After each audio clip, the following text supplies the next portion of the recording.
Bismillahirrahmanirrahim. Assalamualaikum warahmatullahi wabarakatuh. Waalaikumsalam. Waalaikumsalam warahmatullahi wabarakatuh. Selamat pagi semuanya. Nah, ini saya selalu menyapa pagi ya, walaupun ini sudah tengah hari ya. Seperti biasa, spiritnya spirit pagi, walaupun kita hari ini puasa, tapi insya Allah namanya spirit itu tetap semangat ya, ibu-ibu semua. Iya, Tapi ada bapaknya juga ya.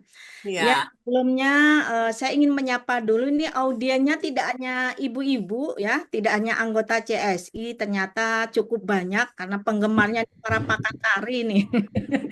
Jadi mahasiswa ada dari IKJ, dosen IKJ juga, mahasiswa antropologi budaya, mahasiswa pasca, kemudian apa dari dosen-dosen perguruan tinggi IKJ dan dari mana lagi banyak ya, tidak bisa disebutkan satu-satu. Ya, yang pertama saya ucapkan terima kasih juga Ketua CSI Prof Endang yang sudah berkenan hadir di sela-sela kesibukannya akan berangkat reuni juga dengan Kagama juga para pembina CSI. Kebetulan juga sekaligus sebagai narasumber Prof EN, Prof Ana, gitu ya. Juga para narasumber yang sudah berkenan ya membagi ilmunya kepada kita semua tentang tari dan bagaimana perkembangan tari itu sendiri, baik itu di Jawa Tengah, di Jawa Barat, maupun bagaimana tari itu perkembangannya di Taman Ismail Marzuki Jakarta. Ya, di sini kita mengundang pembicara untuk narasumber pada dialog virtual yang ke-26 ini ada Dr. Nungki Kusumastuti, kemudian ada Profesor Dr. EN Herdiani dan Profesor Dr. Rohana Widyastuti Ningrum. Nah, tema yang diangkat kali ini yaitu dialog virtual yang ke-26 yaitu perkembangan tari di Indonesia. Nah, ini tentu kita tahu semua keberagaman dan sangat kaya ya. Indonesia ini mempunyai berbagai macam bentuk tari. Kita aja punya berapa provinsi itu juga sudah menentukan identitas ya, identitas budaya yang kita miliki. Ya, untuk tidak waktunya karena cukup singkat ya hari ini dan kita juga nanti akan bersiap-siap untuk berbuka puasa juga. Jadi mungkin bisa kita mulai saja untuk penyampaian materi. Yang pertama tadi karena apa Prof EN juga akan ada keperluan, jadi dipersilahkan pada Profesor Dr. EN Herdiani MHum ya untuk menyampaikan presentasinya. Mungkin ada PPT-nya ya, Prof ya. Ya, Ada PPT mau di-share sendiri atau di sama? sini saja. Di Oh, sini mangga ada dari sendiri. EN, mangga yang akan bicara tentang karena beliau dari dosen ISBI Bandung, tentu tidak jauh dari tari yang ada di Jawa Barat. Dengan ini dipersilahkan Prof. EN, monitor layar diserahkan. Mangga. Baik, terima kasih Prof. Si. Assalamualaikum warahmatullahi wabarakatuh. Saya Waalaikumsalam. Waalaikumsalam. yang saya hormati dan saya banggakan Ketua CSI, juga Ibu Sekjen CSI dan Bapak Ibu semua yang hadir pada kesempatan ini, juga tentu para narasumber yang hari ini bisa hadir, alhamdulillah ya. Ini merupakan kebahagiaan yang sangat luar biasa yang jarang-jarang kita lakukan gitu ya, berkumpul berkumpul seperti ini dan ini untuk memulai ya di CSI di tahun ini sangat tentu dengan awalan kita akan membahas tentang sejarah tari. Dan saya ucapkan selamat kepada Mbak Nungki yang cantik gitu ya. Kemarin sudah meluncurkan buku sejarah apa namanya tari Indonesia dan sejarahnya. Wah, ini memang ditunggu-tunggu ya. Ditunggu-tunggu dan ternyata yang memecahkan telur adalah Mbak Nungki. Dari dulu kita ini kapan kita mau nulis, kapan mau nulis gitu ya. Ternyata pemecah telurnya adalah Mbak Nungki. Selamat ya. Dan kemarin itu setelah launching laris manis gitu ya sampai nggak kebagian. Saya sudah pesan beberapa buku baru kebagian satu. Jadi menunggu untuk cetakan kedua. Jadi sekali lagi selamat. Terima kasih. Sebelum apa namanya sejarah tari di Indonesia sangat sangat luas sekali dan tentu saya hanya akan berbicara mungkin perkembangan di Jawa Barat saja. Eh, apa namanya sebelum saya membahas itu dan itu pun mungkin hanya secara global saja. Saya hanya diberi waktu 10 menit. Ada sedikit apa namanya ada sedikit pantun. Bulan puasa, bulan mulia, Cakep, badan lapar, hati gembira. cakep, Mencari ilmu nggak akan sia-sia, meski berpuasa cakep. tetap semangat membara. Oke, satu lagi deh. Cakep. Bulan Ramadan penuh berkah, menahan Cakep, lapar, menahan lidah, cakep. menuntut ilmu itu ibadah, puasa bukan Keren. alasan untuk lelah. Yeay, itu ya lumayan. Oke, baiklah saya izin share screen. Prof. Ana juga ya, apa kabar? Semoga sehat selalu ya, Prof. Baik. Sehat selalu. Oke, baik, terima kasih. Ini saya akan memberi sedikit gambaran tentang bagaimana perkembangan tari di Jawa Barat. Nah, saya ingin melihat peta perkembangannya dulu ya. Ini walaupun satu slide, tapi mungkin ini banyak yang harus dijelaskan gitu. Peta perkembangan tari di Jawa Barat sebetulnya itu ada sama mungkin dengan di Jawa ya. Ada kalangan rakyat dan ada juga di kalangan menak. Kalau di Jawa kalangan keraton gitu ya kalau atau istana. Kalau di Jawa Barat itu di kalangan menak. Nah, karena apa di zaman-zaman dulu itu kita keraton-keraton sebelum Islam itu tidak ada kerajaan yang menurunkan atau ada fakta-fakta artefak-artefak yang bisa menyampaikan bahwa di Jawa Barat itu ada tari-tarian kerajaan gitu. Oleh sebab itu kita memetakannya lebih cenderung pada kalangan menak dan pada kalangan rakyat. Nah, kami bagi dua ini supaya nanti kita lebih jelas bagaimana alur dari perkembangan itu. Di kalangan rakyat memang saya akan terutama untuk menyampaikan dulu di kalangan rakyat karena disinyalir atau konon bahwa seni ronggeng adalah kesenian yang paling tua di Jawa Barat, gitu ya. Dan bagaimana seni ronggeng ini menurut nenek moyangnya bahwa seni ronggeng itu sudah ada sejak zaman prasejarah karena itu ada upacara-upacara untuk apa namanya untuk memuja pada roh nenek moyang. Tapi itu memang cerita-cerita tradisi lisan yang disampaikan. Sementara nanti baru akan ada bukti-bukti tertulis itu mulai ada pada masa Hindu-Buddha gitu ya termasuk penjelasan tentang ronggeng.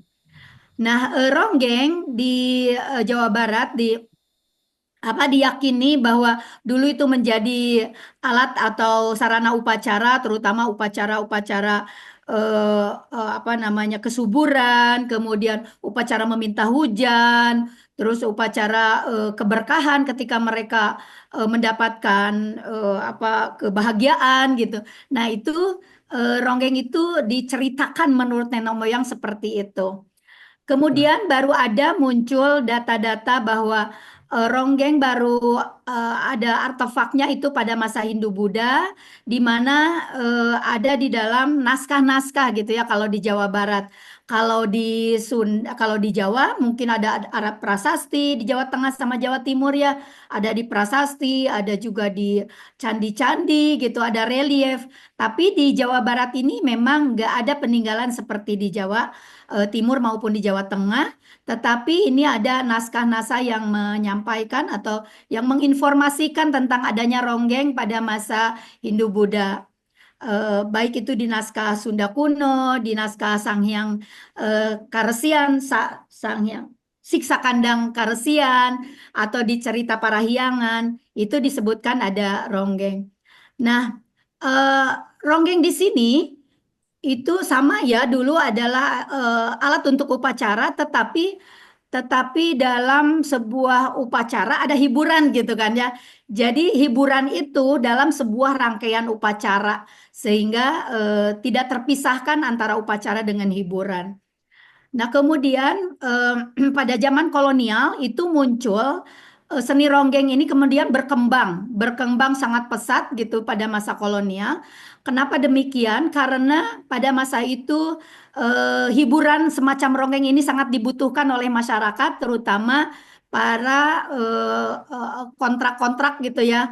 Kalau ketika orang Belanda datang gitu ke sini, itu mulailah ronggeng ini yang tadinya fungsinya untuk upacara gitu yang sangat punya kedudukan tinggi itu si ronggeng itu ya. Tapi kemudian pada masa kolonial itu mulai berubah fungsi, di mana fungsi ronggeng ini lebih banyak difungsikan untuk kebutuhan hiburan. Bahkan ketika muncul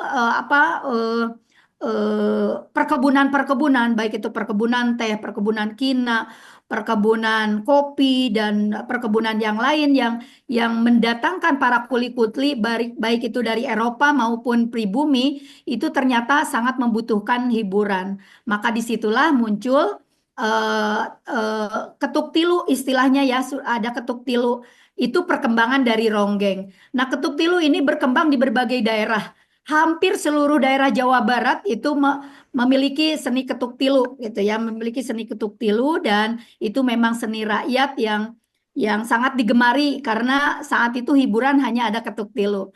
Tapi dalam perkembangannya itu ada bermacam-macam ketuk tilu gitu yang di daerahnya itu namanya berbeda-beda. Misalnya ada di Subang ada doger, ada dombret, demikian pula di Kerawang, kemudian di Ciamis ada ronggeng gunung, kemudian di Indramayu ada ronggeng ketuk, ada ronggeng kijing di Subang, ada ronggeng lisung di daerah Banten, ada ronggeng kaler di Pangandaran. Pokoknya itu hampir setiap daerah memiliki seni ketuk tilu yang kemudian namanya berubah gitu ya. Dan alat musiknya pun itu sesuai dengan daerahnya masing-masing. Kemudian bersamaan dengan ketuk tilu, bersamaan dengan ronggeng, bersamaan dengan ketuk tilu juga ada ibing penca gitu ya. Ada ibing penca yang di dalamnya ketika mereka si laki-laki itu menari di dalam arena ketuk tilu atau arena ronggeng, mereka memunculkan ibingan penca gitu. Tarian penca yang juga bodor gitu atau humoris gitu, gerak-gerakannya itu gerak-gerak yang humoris. Nah, kemudian setelah kemerdekaan, ketika ketuk tilu itu ketika masyarakat sudah semakin ini terhadap agama gitu ya, banyak yang kurang setuju dengan perkembangan ronggeng ya karena disinyalir kurang etika katanya ya, karena memang kita tahu bersama di dalam sejarah tari bahwa kesenian ronggeng atau ketuk tilu itu dulu ada hal-hal yang kurang yang dianggap negatif. Tetapi sebetulnya menjadi negatif itu pada masa kolonial dan orang-orang kolonial lah yang mencoba menegatifkan peran ronggeng gitu, bahkan sampai membuat foto-foto ronggeng itu ada juga ronggeng yang telanjang gitu, yang wah macam-macam gitu. Maka disitulah citra ronggeng itu menjadi jelek gitu ya. Padahal sebelumnya citra ronggeng itu sebagai pimpinan upacara. Nah, kemudian setelah kemerdekaan itu di tahun 50-an mulai muncul bentuk kesenian yang baru yang sebetulnya itu adalah dari ketuk tilu. Karena pada saat itu ketuk tilu dilarang gitu ya, seniman-seniman dari Karawang dan Subang itu malah membuat sebuah bentuk kesenian yang eh, eh, mereka ingin menari gitu ya, mereka ingin menari tetapi bagaimana caranya agar sesuai dengan arahan dari pemerintah gitu. Akhirnya mereka menari di dalam wayang golek. Kalau di wayang golek itu tengah biasanya suka ada suka ada permintaan lagu. Nah, maka pada saat permintaan lagu itulah para pamogoran namanya laki-laki yang menari dalam ketuk tilu itu kemudian menari di sana. Tapi akhirnya dalam sajian wayang golek itu wayang goleknya jadi dinyatakan rusak lah gitu ya karena terlalu banyak permintaan lagu, maka dipisahkanlah kesenian itu menjadi kliningan. Jadi yang hanya menyajikan lagu-lagu dan ada yang ingin menari itu kemudian dipisahkan menjadi kliningan. Dan disitulah tahun 50-an mulai muncul bajidoran gitu ya. Mulai muncul bajidoran di mana ronggeng dan penari pamogoran atau laki-laki itu tidak ada persentuhan menari bersama gitu ya, tetapi terpisah. Ada yang perempuan itu di panggung, sementara laki-laki menari di pelataran tanah saja. Nah, kemudian yang menjadi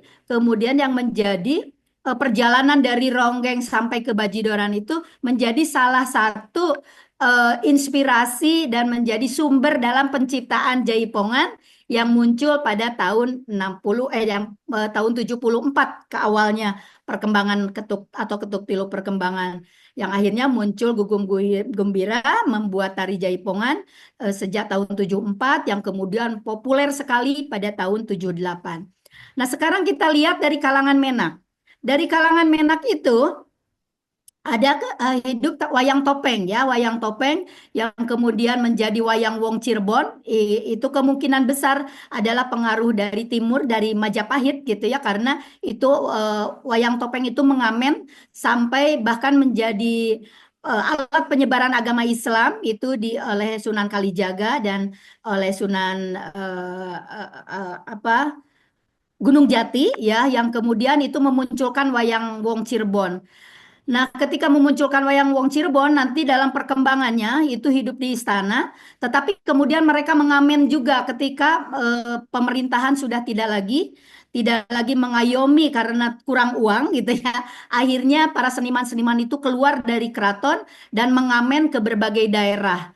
Nah, sementara pada masa itu pun muncul juga kesenian tayub. Tayub ini seperti tayuban maksudnya, maaf, bukan tayub, tayuban. Ini seperti tayub di Jawa Timur atau di Jawa Tengah ya. Hanya memang ini hidupnya di kalangan Menak. Namanya seni tayuban. Tayuban ini seni kalangan, seni hiburan seperti ketuk tilu sebetulnya, tetapi ini hidupnya di kalangan Menak yang kemudian nanti memunculkan tari Kerses. Nah, disinilah itu nanti tari Kerses muncul seorang koreografer atau penata ya yang memunculkan kreasinya untuk menata tari tayuban. Nah, pada saat tayuban ini sebetulnya ada ronggeng yang ketika sudah berbaur tidak ada pemisahan seni-seni di kalangan Menak itu yang turun ke masyarakat dan melakukan ngamen, maka muncul juga ronggeng tayub gitu, di mana ada seni ronggeng yang bergabung dengan tayuban, maka muncul ronggeng tayub yang gamelannya juga cukup lengkap gitu ya, berbeda dengan ketuk tilu yang gamelannya hanya sedikit. Nah, kemudian itu muncul ronggeng tayub, bahkan kalau Prof. Anies menyebutnya tayuban liar gitu kan ya.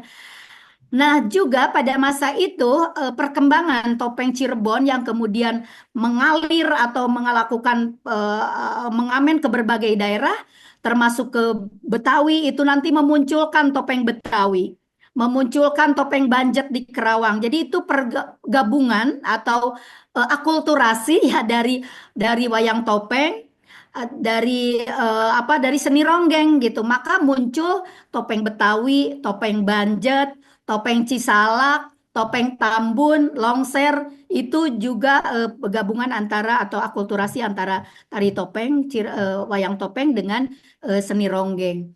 Nah, kemudian di jajaran tadi setelah tayuban itu kemudian disusun oleh Raden Sambas Wirakusuma, maka itu muncul tari Keses. Dan inilah fase pertama perkembangan tarian Sunda yang ditata gitu ya, yang ditata. Jadi ditata atau supaya mudah untuk dipelajari oleh siapapun. Maka tarian itu ditata yang kemudian diberi nama kursus atau kursus gitu ya. Karena supaya bisa dikursuskan, supaya bisa dipelajari oleh orang banyak. Dan tari kursus itulah kemudian menyebar ke berbagai kalangan ya.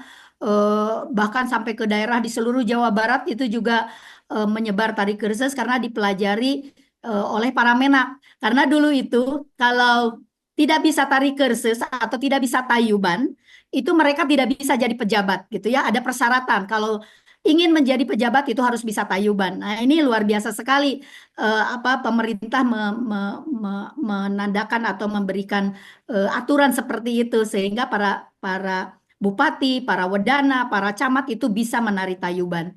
Nah, kemudian pada masa tahun 50-an itu muncul wayang wong dari tadi ya penyebaran wayang topeng atau wayang wong Cirebon yang kemudian ngamen. Nah, ke daerah Sumedang awalnya itu kemudian memunculkan wayang wong Priangan. Jadi ada akulturasi juga dari wayang topeng itu kemudian bersatu dengan kesenian yang ada di daerah Sumedang, ada tayub, ada kerses gitu kan ya, ada ronggeng segala macam. Nah, muncullah di sini ada wayang wong Priangan. Nah, wayang wong Priangan ini hidupnya memang tidak lama setelah kemerdekaan, kemudian sebelum kemerdekaan di tahun 20-an, tetapi lebih populernya setelah kemerdekaan di tahun 50-an dan tahun 68 itu sudah hilang ya. Wayang wong Priangan itu sudah hilang ya. Nah, kemudian pada tahun 48-an sebetulnya sudah muncul kreator baru juga adalah Cece Somantri. Jadi setelah ada bersamaan wayang wong, kursus, ronggeng juga. Nah, ini muncul nanti karya kreasi baru dari turunan tadi kalangan Menak ini, kemudian memunculkan kreasi baru yang diprakarsai oleh Raden Cece Somantri. Dan inilah fase kedua juga perkembangan tari di Jawa Barat dengan dikenal koreografernya gitu ya, yaitu Raden Cece Somantri. Itu mulai muncul di tahun 48, tapi populernya setelah kemerdekaan ya, setelah kemerdekaan sampai menguasai tari-tarian pertunjukan di Jawa Barat itu adalah tari Cece Somantri hingga menjelang nanti Jaipongan ya, menjelang munculnya Jaipongan di tahun 70-an. Dan karya-karya Cece Somantri ini pun ya eh, banyak yang menganggap ini tari klasik gitu ya, karena mungkin itu adalah banyak sumber-sumber yang diambil dari tarian-tarian Menak, tarian-tarian keraton dari Jawa itu menjadi inspirasi, tetapi menjadi Sunda, betul-betul menjadi Sunda gitu ya. Nah, setelah tarian Cece Somantri muncul, nah ini memang oh maaf, di Wayang Wong pada saat perkembangan Wayang Wong tahun 50 sampai tahun 68-an itu muncul Wayang Wong di mana-mana. Ada Wayang Wong Priayi itu yang dilakukan oleh para priayi atau para menak. Kemudian ada Wayang Wong Encih, ada Wayang Wong Mojang yang dilakukan oleh penari-penarinya perempuan dan juga ada Wayang Wong Kayat gitu ya. Jadi ini perkembangannya cukup luar biasa sebetulnya Wayang Wong ini. Tapi kemudian ketika Wayang Wong sudah tidak diminati, baru muncul nanti tari wayang gitu ya. Tari wayang, kalau wayang topeng nanti munculnya tari topeng Cirebon yang sekarang masih hidup. Kemudian kalau wayang wong nanti pretelannya gitu, setelah wayang wong hilang muncul tari-tari wayang yang hanya tokoh-tokoh saja. Nah, ini antara tari yang di kalangan Menak yang kemudian tadi juga di kalangan rakyat itu kemudian tidak ada lagi pemisahan, kemudian menjadi inspirasi tari-tarian Jawa Barat yang sekarang berkembang ya. Jadi Gugum Gumbira ini ketika membuat Jaipongan di tahun 74 awalnya, yang kemudian baru populer sebetulnya di tahun 80-an awal, karena tahun 74, tahun 78 juga mengikuti festival, kemudian mengembangkan ketuk tilu perkembangan, yang katanya ketuk tilu perkembangan itu banyak yang menyanggah ya supaya dimunculkan istilah baru, maka muncullah istilah Jaipongan. Nah, kemudian sebetulnya Gugum Gumbira juga mempelajari tari topeng, mempelajari tari kerses, mempelajari mempelajari pencaksilat gitu ya. Akhirnya muncul Jaipongan yang juga itu perkembangannya terinspirasi juga dari tarian-tarian barat ya, dari waltz, dari caca. Itu menjadi salah satu bagian yang diambil menjadi sumber inspirasi. Nah, kemudian Jaipongan sekarang sangat merebak di mana-mana, bahkan Jaipongan itu tidak hanya menasional, tapi juga go internasional. Nah, inilah sekarang di fase ketiga Gugum Gumbira itu koreografer yang terakhir gitu ya, sampai sekarang masih bertahan dengan yang namanya Jaipongan, dan sekarang Jaipongan itu sangat merebak, berbagai macam gaya Jaipongan muncul gitu. Nah, ini dulu memang Pak Gugum itu sudah menyatakan bahwa nanti capangan akan menjadi 1.000 capang, mincit akan menjadi 1.000 mincit. Apapun yang dibuat oleh Pak Gugum, dia bilang ini akan menjadi 1.000 macam. Dan ternyata memang sekarang kenyataannya seperti itu. Oke, berapa menit lagi, Bu? Udah Ya, habis ya? kita kasih bonus 3 menit lagi ya, Prof. Oke, nah itu Dikasih. ya jadi Jaipongan sekarang menjadi sumber penciptaan tari. Banyak sekali tari-tari Jaipongan yang kreator-kreator tari Jaipongan di mana-mana. Kemudian juga tari-tari tadi dari mulai dari topeng Cirebon, dari Kerses, dari karya-karya Cece Somantri itu pun menjadi sumber-sumber penciptaan tari bagi kalangan muda atau koreografer-koreografer muda sekarang. Nah, ini beberapa gambar saja. Pertama ini gambar wayang wong atau gambar wayang topeng ya di Cirebon. Kemudian nanti menjadi pertunjukan topeng. Nah, menjadi pertunjukan topeng ketika wayang topeng sudah tidak lagi diminati, maka muncul tari topeng yang hanya satu-satu gitu ya. Kemudian juga bahkan tari topeng ini diadopsi juga oleh Pak Cece Somantri yang kemudian menjadi topeng priangan gitu. Ini menjadi topeng priangan. Kalau Bu Risyani menyebutnya menjadi priangan gitu. Jadi topeng Cirebon yang menjadi priangan.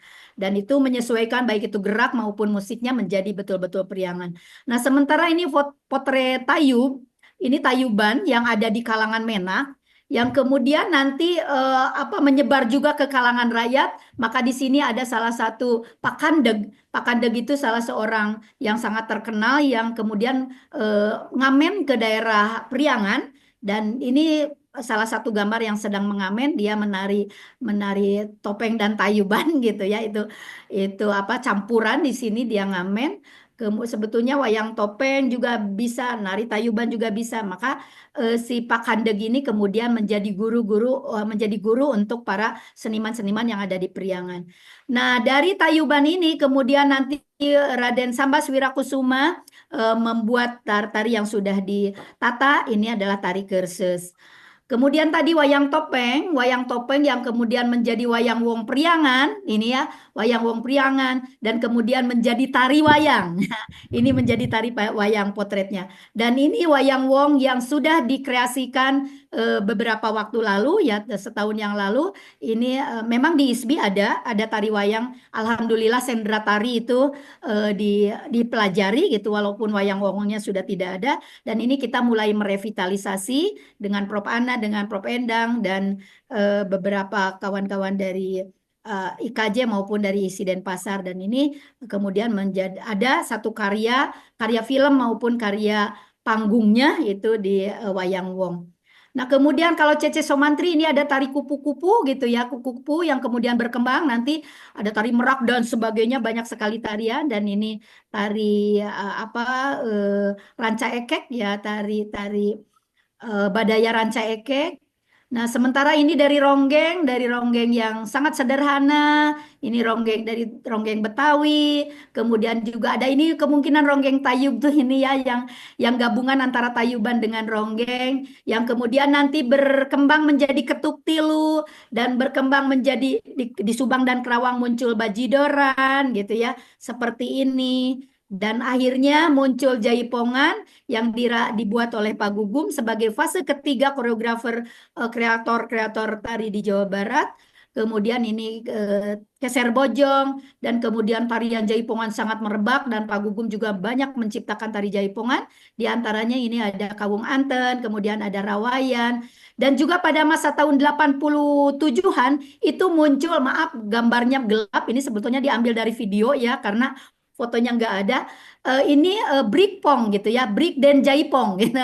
Brikpong itu tahun 86, 87 muncul menggabungkan antara Jaipong dengan break dance. Dan ini tokohnya adalah salah seorang mahasiswa ASTI saat itu namanya Angga yang juga putra dari tokoh Ketuk Tilu di Kota Bandung. Nah, ini juga akhirnya Brikpong memang agak sulit ya, jadi tidak banyak yang penerusnya, tetapi sekarang ada yaitu Gondo ya. Gondo itu tarian-tariannya gabungan antara Jaipong dan break dance dan bahkan sekarang dengan tari-tarian yang robotik gitu. Nah, ini kemudian ada Prof, Ketuk Tilu. Oke, habis ya. Oke. Ya. Dan sekarang ini tari-tariannya kayak gini yang sekarang itu sudah menggabungkan antara tari-tari modern atau tari-tari barat dengan tari Sunda, kemudian menggabungkan tari Korea, tari wah macam-macam. Ini sekarang perkembangannya seperti itu. Dan sekarang bisa kita lihat di YouTube gitu banyak sekali gara-gara COVID itu banyak sekali kita bisa melihat tarian-tarian yang bisa ditayangkan di YouTube. Saya kira itu saja. Mohon maaf kalau kelebihan waktunya. Terima kasih atas perhatiannya. Mohon maaf apabila ada kata yang kurang berkenan. Wabillahi taufik walhidayah. Assalamualaikum warahmatullahi wabarakatuh. Baik. Waalaikumsalam warahmatullahi wabarakatuh. Ya, ini yang disampaikan Prof. EN ini daging semua. Jadi kalau mau dipotong tuh sayang gitu ya, karena itu koma. Jadi dan kebetulan karena ini Prof. EN kan beliau kan guru besar bidang sejarah, jadi dikupas walaupun singkat padat ya, tapi bisa tercover semua dalam pertemuan yang singkat ini. Terima Terima kasih. kasih Prof. EN yang sudah menyampaikan perkembangan tari di Jawa Barat. Mungkin ada sedikit ini Prof. EN ya. Jadi kalau rumpun di Jawa Barat itu kan ada 5 ya Prof ya, ada tari apa? Tari wayang, Oke. tari topeng, tari kesenian, tari Versus. terasi, dan tari rakyatnya. Nah, Hmm. kalau menurut Prof dari kelima bentuk rumpun itu kira-kira mana yang paling diminati masyarakat itu? Dan yang mana yang kurang diminati atau yang mungkin nyaris punah gitu, Prof? Mangga, Ya. Prof. Oke, memang kalau sekarang ini sudah banyak tari-tari khususnya dari kalangan Menak ya, yang keturunan dari kalangan Menak tuh itu sudah kurang peminatnya. Mungkin kalau tidak ada perguruan tinggi seni atau sekolah seni, nampaknya itu udah hilang gitu gitu ya. Itu yang kurang peminat. Tetapi kalau yang tadinya munculnya dari kalangan rakyat gitu ya, dari ronggeng, tadi kan ada tari rakyat gitu ya, yang dari ronggeng, ketuk tilu, yang kemudian jaipongan juga itu menjadi genre baru setelah tari rakyat itu ada genre baru, tidak lima lagi sekarang nambah genre jaipongan, ya itu yang diminati gitu, itu yang diminati dan sampai sekarang pun walaupun kemarin agak menurun setelah COVID ya, tapi akhirnya sekarang muncul lagi banyak lagi grup-grup jaipongan yang hampir di setiap daerah itu masih banyak peminat. Nah, jadi yang kurang minat itu tari-tari yang tadinya turunan dari kalangan Menak, Bu. Iya. Gitu. Baik, Kita semangat. ini untuk pemantik nanti teman-teman yang lain nanti kira-kira apa yang akan dipertanyakan itu, Prof. Baik, terima kasih Prof. EN atas sharing ilmunya yang sangat bermanfaat. Mangga yang kedua ini ada Dr. Nungki Kusumastuti. Beliau adalah dosen IKJ. Selain dosen juga beliau adalah penari dan juga pemain sinetron. Wah, dulu saya sering nonton sinetronnya Mbak Nungki nih, nggak pernah lewat. Dulu waktu masih muda tuh Mbak Nungki itu sudah bermain film ya, jadi nggak pernah terlewat gitu ya. Ketika Mbak Nungki menjadi seorang artis dan juga penari, sampai saat ini masih aktif menari dan beliau juga dosen IKJ.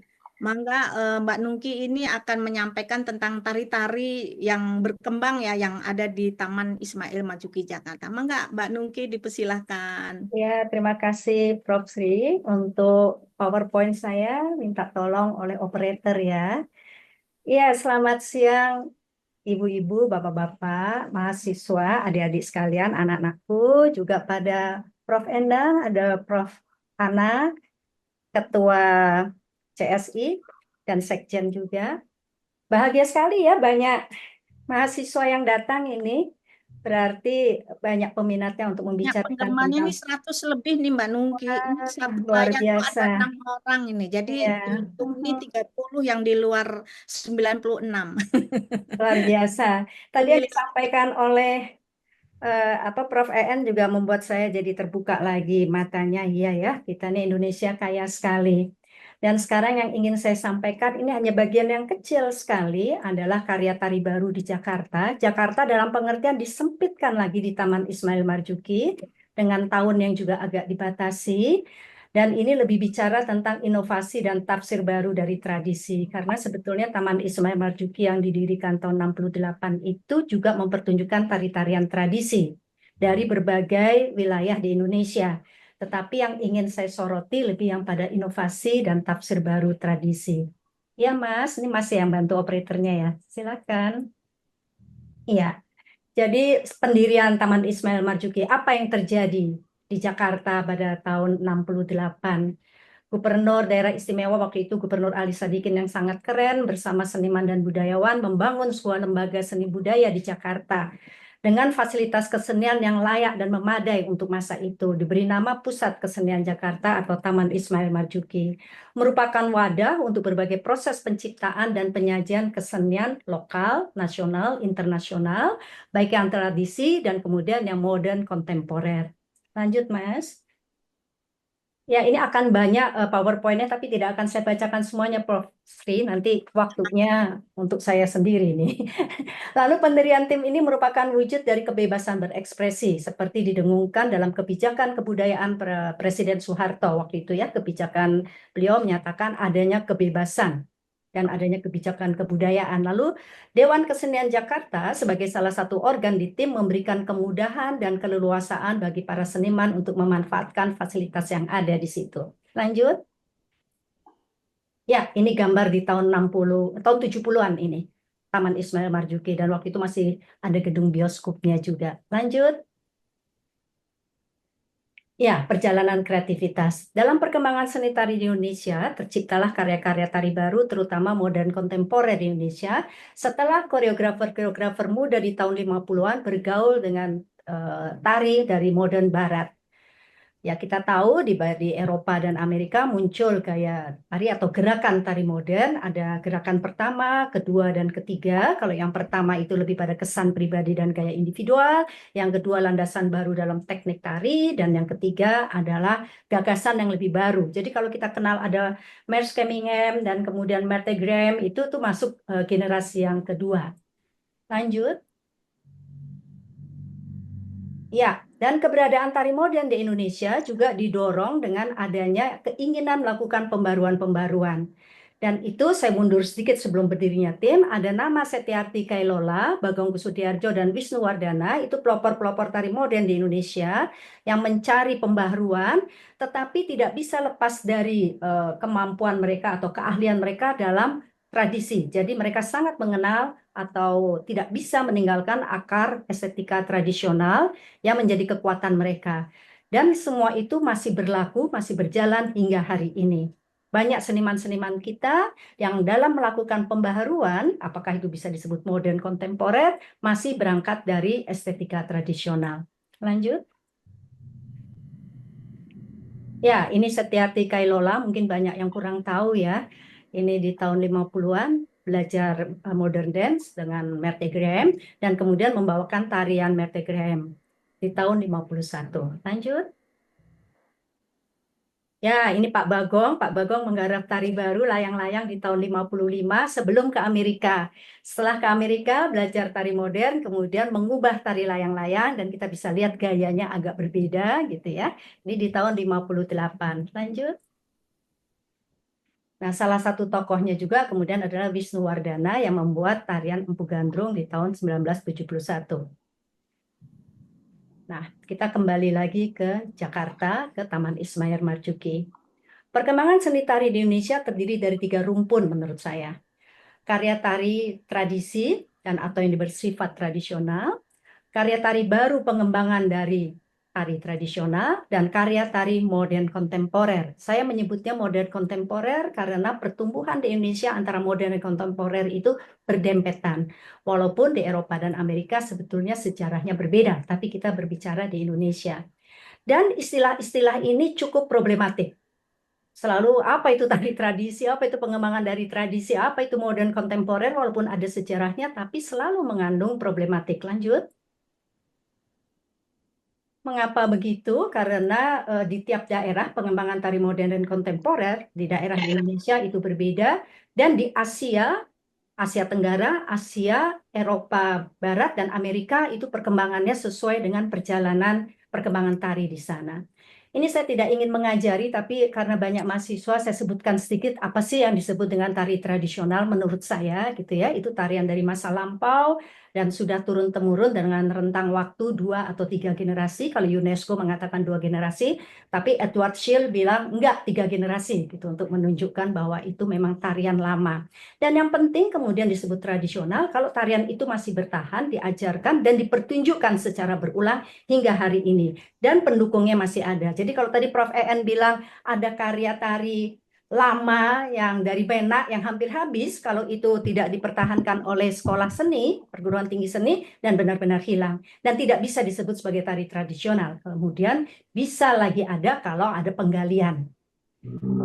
Lanjut.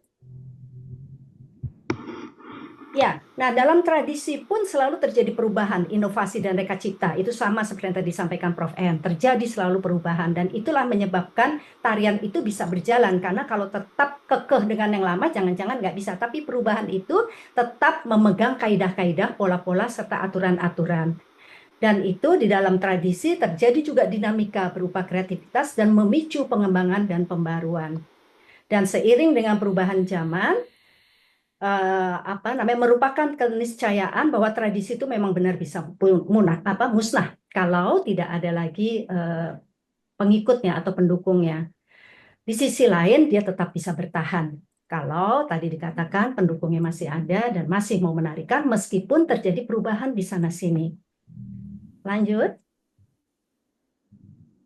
Nah, karya tari baru atau reka cipta. Mengapa? Apa disebut begitu? Kalau disebut kreasi tari-tari baru gitu ya, itu hasil pengembangan atau penggalian dari karya tari tradisional yang pernah ada sebelumnya dan fokusnya adalah pencarian kreatif. Jadi tetap melakukan pembaruan-pembaruan walaupun dasarnya tradisi. Yang kemudian tidak terikat pada pola-pola kaidah-kaidah yang berlaku pada tradisi. Nah, kalau penggalian lain lagi. Kalau penggalian itu sudah punah lalu digali kembali dengan tetap menggunakan kaidah yang lama. Meskipun kadang-kadang kaidah lamanya juga tercecer, tidak tahu karena sumber-sumbernya betul-betul tidak bisa ditemukan. Lanjut. Nah, kontemporer saya juga tidak ingin menggurui, tetapi sedikit menyebutkan istilah kontemporer berhubungan dengan waktu, cita rasa, minat, dan tren zaman. Lanjut. Nah, dalam perjalanan sejarah, keberadaan karya-karya kontemporer tak bisa dilepaskan dari keberadaan seni tradisi yang tadi saya sebutkan. Dan karya tari kontemporer itu karya yang telah coba untuk menerobos batas-batas yang sudah ada, mencari dan mengungkapkan hal-hal baru, bisa itu diciptakan dan itu direkayasa. Lanjut. Membahas makna kontemporer tidak mudah. Tadi saya sampaikan, faktor kondisi antara tempat yang satu dengan tempat yang lain tidak sama, termasuk sekali lagi di Indonesia. Tadi saya sudah bilang, di Amerika, di Eropa, tempat bertumbuhnya pun selalu masih menjadi perdebatan. Tetapi intinya adalah tari kontemporer adalah sesuatu yang baru dan seringkali tidak ingin sesuatu yang baru itu diulang, lalu membuat lagi yang baru lagi. Dan di Indonesia dalam perkembangannya lebih tepat kemudian disebut dengan modern kontemporer, seperti tadi saya sampaikan dalam kesejarahannya bertumbuh bersamaan. Lalu ada pandangan Sal Murkianto, tidak perlu saya bacakan semuanya, yang terakhir aja Pak Sal mengatakan bahwa dalam karya tari kontemporer, itu acap kali disampaikannya masalah yang aktual hari ini itu seringkali tidak mengenakkan gitu. Justru membuat orang jadi berpikir ada apa dalam kehidupan budaya sosial budaya kita gitu. Jadi itu merangsang untuk penonton pun berpikir. Bahkan kadang-kadang tidak dengan konsep keindahan yang sudah kita pegang, meskipun indah itu sangat relatif, tiap wilayah berbeda, tetapi kadang-kadang tarian kontemporer itu bisa sangat tampak menyakitkan dan tidak nyaman dilihat. Tapi itu membuat kita tergugah, gitu. Ada apa ini sebenarnya kok koreografernya menyampaikan hal tersebut? Lanjut. Lalu ada Heli Minarti, dia juga mengatakan saja bahwa modern dan kontemporer itu di Indonesia merupakan satu kesatuan. Lanjut. Dan ini adalah pandangan saya tentang kontemporer, adalah koreografi tari yang diciptakan pada masa kini, pada kurun waktu yang dimaksudkan dalam sebuah pembahasan, pendekatan atau konsep penggarapannya tidak mau lagi terikat pada kebiasaan atau kekhasan apapun, tidak terpaku pada penggunaan tradisi tertentu, serta tidak terbelenggu pada garapan-garapan sebelumnya. Tidak terpaku berarti bisa saja menggunakan. Lanjut. Ya, dalam kenyataannya tari kontemporer di Indonesia banyak yang masih berangkat dari tradisi. Oleh sebab itu tradisi kita menjadi sangat berarti dalam pengembangan tari Indonesia hingga hari ini. Bukan hanya tradisinya saja yang ditarikan, tetapi kemudian menjadi inspirasi untuk penggarapan karya-karya baru. Tapi kemudian juga ditafsirkan dengan masa kini, kekinian. Nah, saya mulai masuk ke dalam Taman Ismail Marzuki yang tahun 68 itu. Ada seorang tokoh yang saya rasa semuanya kenal, Sardono Wikusumo. Pengalaman dia sebagai penari tradisional yang sangat baik dan kemudian pernah belajar menari, belajar sebentar modern dance Amerika. Dia melakukan pembaruan. Dan yang lebih penting memang Sardono selalu gelisah dan ingin melakukan sesuatu yang baru. Itu yang penting. Jadi menyebabkan dia melakukan pembaruan-pembaruan. Lalu di Jakarta bersama para seniman di Taman Ismail Marzuki, berlatih bersama membuat bengkel tari. Di situ ada tokoh-tokoh tari dari berbagai macam latar belakang. Jadi nanti ada disebutkan, ada Huriah Adam, ada Julianti Parani, ada Sentot Sudiarto, ada Iwayan Dia, ada siapa namanya? Ya, kita lanjut saja dulu. Lalu Lokakarya ini bertujuan untuk menumbuhkan karya-karya baru justru karena berangkat dari penari-penari atau yang ikut serta di dalam bengkel tari itu dengan latar belakang etnik yang berbeda. Satu dengan yang lain saling mempelajari etniknya dan mereka selalu berdiskusi untuk mendapatkan inspirasi-inspirasi baru. Dan terjadilah koreografi lintas budaya, koreografi tari baru, interaksi tradisi tari dengan berbagai macam etnik. Dan orientasinya adalah pada proses. Dalam jangka waktu tertentu, kemudian mereka di tahun 70-an, 69, mulai 69 akhir, mulai muncul karya-karya tari baru dengan penari-penari maupun penciptanya dari berbagai macam tadi yang berkumpul di dalam bengkel tari tadi. Lanjut. Ya, ada Huriah Adam. Huriah Adam datang ke Jakarta karena kegelisahannya dia berada di Minangkabau di sana, lalu dia datang ke Jakarta dan bertemu Sardono. Disitulah dengan berlatih bersama dia justru kemudian menemukan landasan penting dalam tari Minang, teknik gerak baru tari Minang, ada 13 lebih yang ditemukan. Dan tahun 69 Huriah menciptakan kreasi baru pengembangan dari tradisi dan modern kontemporer.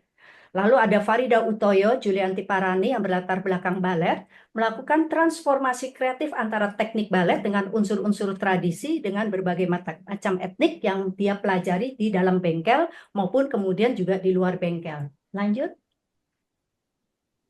Ada Iwayan Dia, sangat Bali, tapi kemudian juga melakukan pengembangan dari yang tari Bali, berangkat dari tradisi Bali maupun non-Bali. Sardono Wikusumo sendiri kemudian belajar berbagai macam tarian dari kawan-kawannya, bahkan teknik balet, yang kemudian dia membuat Samgita Pancasona, yang sebetulnya kemudian juga kembali ke Solo, gitu. Jadi Jakarta, dia kembali ke Solo, kemudian dipentaskan lagi di Jakarta. Kemudian juga membuat Cak Tarian Rina, dan yang saya sampaikan saja banyak sekali yang dilakukan oleh Sardono, sampai 79 saja adalah meta ekologi. Lanjut. Ya, peristiwa dan kegiatan di tim tahun 78, Komite Tari DKJ menyelenggarakan Festival Penata Tari Muda 1, kemudian ada Festival Penata Tari 23, kemudian ada Pekan Penata Tari 4, 5, 6, Festival Karya Tari DKJ, Pekan Koreografi Indonesia, dan kemudian bermuncul Indonesian Dance Festival tahun 92 setelah festival-festival di atas kemudian tidak diselenggarakan lagi. Saya rasa ini Prof. Endang, Prof. Ana, Prof. EN pernah hadir di antara kegiatan-kegiatan ini dan ikut menari, saya rasa. Di situ ada Mbak Maria ikut menari di tahun itu. Baik, jadi ini tokoh-tokoh sejarah sebetulnya ada di sini. Lanjut.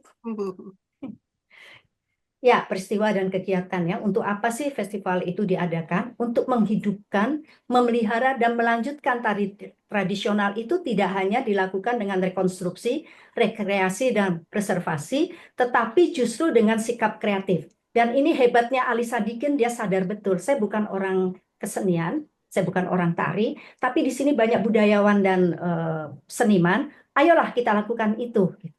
Kita lakukan yang baru-baru karena zaman terus berjalan. Selain tentu saja menjaga yang tradisi. Selain tadi saya sampaikan, para seniman, budayawan memang gelisah ingin melakukan pembaruan di wilayahnya masing-masing. Lalu ada tempat yang namanya Jakarta. Jadi semuanya ingin datang ke Jakarta untuk berpentas di tim. Karena kemudian tim itu menjadi semacam barometer atau tolok ukur bahwa yang pentas di situ tuh karyanya adalah sudah layak.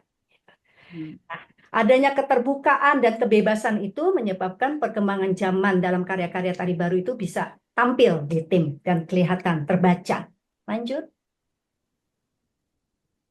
Ya, Huriah Adam membuat karya tari Sepasang Api Jatuh Cinta. Ini judulnya aja puitis sekali ya, Prof. Endang ya. Ya, sayang Huriah Adam segera cepat meninggal ya. Dan kita pasti belum pernah ada yang menonton tarian ini dan datanya tidak banyak kecuali film. Kecuali foto, maksud saya tidak ada filmnya, jadi tidak tahu. Ini yang menjadinya baru karena musiknya menggunakan musik barat dari Paganini. Gitu. Lalu seperti tari piring dengan piring lilin di tangan, gitu ya. Huriah tapi menggerakkannya sangat dinamis dan ekspresif, bahkan melebihi tari Minang dan dengan musik barat itu sehingga tarian itu memberikan nuansa yang non Minang. Lanjut. Iya, api aja bisa jatuh cinta ya. Nah, itu dia Adam puitis sekali. Jadi dia orangnya keras tetapi di satu sisi bisa sangat puitis gitu ya. Luar biasa. Nah, Yang ini dengan membaca musiknya Mbak tidak usah saya yang bacakan dan ini saya anggap sebagai modern kontemporer karena idenya itu meloncat dari tradisi Minang walaupun dan gerakan-gerakannya menurut Pak Sentot dan Sardono dan kawan-kawan Julianti Parani maupun Farida Utoyo waktu itu mengatakan gerakannya memang tidak Minang tetapi masih ada terasa Minang dengan lilin dan piringnya gitu. Jadi loncatan itu yang saya memberanikan diri menganggap sebagai tari modern kontemporer. Lanjut. Nah, ini gambarnya ekspresif sekali ya. Tapi sayang tapi tidak ada 2 menit lagi rekamannya. ya Mbak Nuki. Ya, lanjut. Kalau gitu saya lewat-lewat aja gitu ya. Karena memang panjang banyak sekali yang saya sampaikan. Ini Sardono dengan samgitanya dan Cak Rinanya melakukan pembaruan yang dari fotonya saja kita bisa lihat ini bukan tari Jawa, Surakarta ini. Lanjut. Ya, ini metaekologi apalagi dan saya beruntung sempat berlatih bersama dan pentas metaekologi masuk ke dalam lumpur. Lanjut. Ya, selain itu juga Huriah Adam membuat Malin Kundang. Saya tidak akan bacakan satu persatu lagi, tapi yang menarik dari Malin Kundang ini justru Huriah Adam mempertanyakan, adakah ibu yang rela mengutuk anaknya? Rasanya bukan, ibu itu hanya kecewa, lalu dia memohon kepada Allah untuk mengatakan, ingatkanlah pada anakku yang lupa diri itu. Jadi bukan dia mengutuk, itu versinya Huriah Adam. Luar biasa ya. Jadi sedurhaka apapun anaknya tidak akan dia kutuk, itu biarkan dia serahkan pada Allah. Lanjut. Nah, ini menarik sekali sebagai karya tari baru, konsepnya saja. Lanjut saja. Nah, ini gambarnya. Ada Pak Sentot, ada Julianti Parani. Lanjut. Ramadan Sinta ini juga menari nih karyanya Farida Utoyo. Penari-penarinya bukan hanya penari balet, tapi teman-teman semua yang ada di bengkel. Dan dia mengembangkan tari baletnya itu juga dengan tari Jawa dan tari Bali. Dan satu lagi juga ada gugatan pada dia. Rasanya tidak adil kalau Rama itu meminta Sinta untuk menunjukkan kesuciannya. Gitu. Di depan rakyat lagi. Jadi Sinta di dalam garapannya Farida Utoyo itu mati, tetapi raganya terus mengikuti Rama, itu menunjukkan kesetiaan dia. Wah, luar biasa. Lanjut. Jadi konsepnya tentang modern kontemporer itu bukan pada bentuk, bukan pada gerak. Bahwa bentuk dan gerak itu akan mengikutinya. Ya, lanjut. Ya, lanjut saja. Dan memang dalam Ramadan Sinta itu gerakannya di samping dari balet-balet klasik, kemudian balet jazz, kemudian juga ada tari Balinya, ada tari itu yang semuanya digarap menjadi suatu teknik yang baru. Nah, kalau Retno Maruti, sedikit lagi ya Uni ya, Retno Maruti ini saya mengkategorikannya sebagai karya tari baru pengembangan dari tradisi, jadi bukan modern kontemporer. Lanjut, dan Maruti di tahun 76 menggarap Abimanyu Gugur itu dengan pembaruan-pembaruan yang luar biasa karena baru pertama kali di masa itu Bedoyo dibikin 2 rakit, yang 99, yang satu menjadi Pandowo, yang satunya menjadi Kurawa. Lanjut.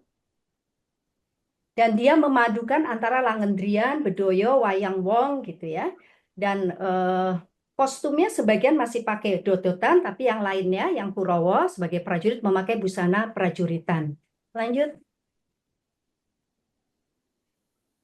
Ya, ini perangnya, perang Baratayuda yang tidak menyeramkan tapi menggetarkan dan memilukan justru karena ada 2 kelompok Bedoyo yang menarikan dengan halus tapi juga bisa sangat kuat karena mereka berperang. Lanjut.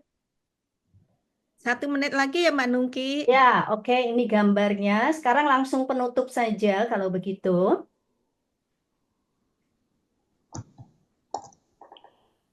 Ya, lanjut penutup.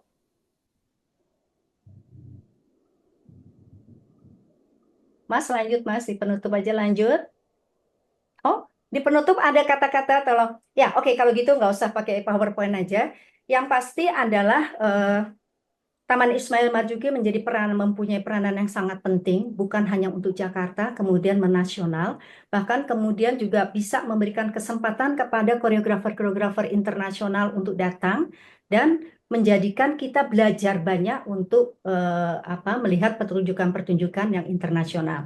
Satu lagi terakhir Uni adalah bahwa setelah Pekan Penata Tari dan Pekan Koreografi itu tidak ada, dilanjutkan oleh Indonesian Dance Festival. Dan Indonesian Dance Festival itu yang sampai sekarang masih ada, melanjutkan cita-cita yang dulu dilakukan oleh para seniman-seniman di masa lalu dari tahun 68 sampai dengan tahun 90-an, dan kemudian IDF mulai tahun 92 sampai dengan sekarang, dan muncul para koreografer-koreografer muda yang luar biasa, yang sebagian masih menggunakan tradisi sebagai inspirasi atau latar belakang garapannya. Terima kasih. Baik, terima kasih Pak Nungki. Ini juga daging semua, jadi susah mau dipilah-pilahin antara dengan Prof. EN ya. Semuanya tuh isinya tuh padat semua gitu. Nah, ini sebelum nanti sesi tanya jawab, sedikit saya untuk memantik teman-teman nanti semua ya, Mbak Nungki ya. Jadi Taman Ismail Marzuki ini sebagai wadah ruang kreativitas para koreografer muda ya. Sampai Betul, saat ini masih ada programnya yang sampai sekarang ini masih berjalan tuh IDF ya, Mbak Nungki ya. betul, ya. Nah, tadi Mbak Nuki juga mengatakan bahwasanya tradisi kontemporer. Nah, apakah tradisi dan kontemporer itu merupakan apa itu namanya dikontinuitas, atau merupakan sebuah dikotomi ya, merupakan lawan kata itu, atau merupakan itu kontinuitas itu Mbak Nuki? Kalau di Indonesia, akhirnya saya merasa itu sebagai kontinuitas ya, walaupun sebetulnya konsep dari kontemporer, dikatakan kontemporer itu kan kekinian, yang aktual gitu. Tetapi berangkatnya bisa dari macam-macam justru gitu. Dan kalau kita lihat sejarah munculnya modern dance, kemudian kontemporer, itu sebenarnya ingin menolak yang lama. Tetapi kemudian tak terhindarkan tubuh kita ini adalah perbendaharaan macam-macam, di antaranya adalah tradisi kalau kita pernah mempelajari tradisi. Dan kalau Barat tradisinya adalah balet klasik. Dan tubuh-tubuh para penolak tari tradisi atau klasik itu sebetulnya dalam tubuhnya masih menyimpan.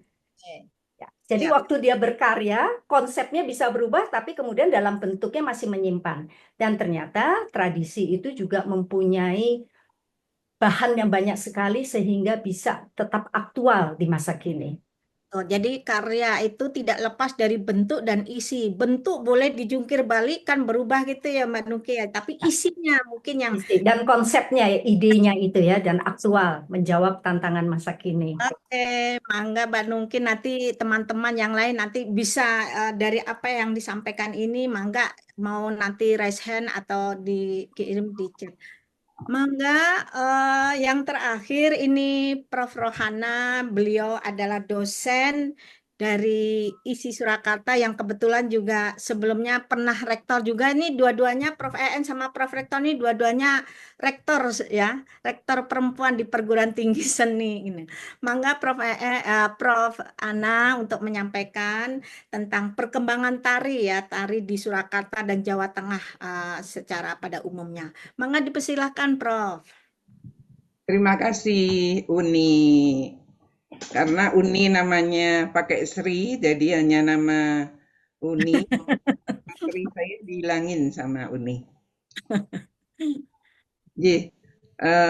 Assalamualaikum warahmatullahi wabarakatuh. Waalaikumsalam warahmatullahi wabarakatuh. Ya, selamat berjumpa dengan tokoh-tokoh tari yang luar biasa, yang tadi juga sudah menyampaikan ini, Prof. EN dan Dr. Nungki Kusmastuti. Saya melengkapi, tapi saya tidak menggunakan ini, tidak menggunakan PowerPoint, karena sengaja saya bicara seperti ini, mengingat kemarin itu temanya begitu sangat luas, perkembangan tari di Indonesia. Kalau kita bicara tentang Indonesia, bagian Nusantara ini begitu sangat luasnya, sehingga dan kita tahu bahwa perkembangan tari selalu ditandai dengan maraknya lahirnya kekaryaan, dan kita bisa melihat bahwa maraknya penciptaan tari yang tampil di dalam berbagai event, dalam berbagai festival, dari Sabang sampai Merauke, itu menunjukkan bahwa sebenarnya memang perkembangan tari di Indonesia itu terjadi dengan sangat baik.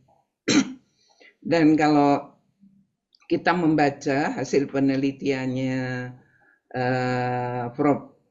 R.M. Sudarsono juga tahun 1990-an sampai tahun 2000 itu seni pertunjukan begitu tumbuh pesat karena pengaruh pariwisata. Itu meskipun itu diantaranya.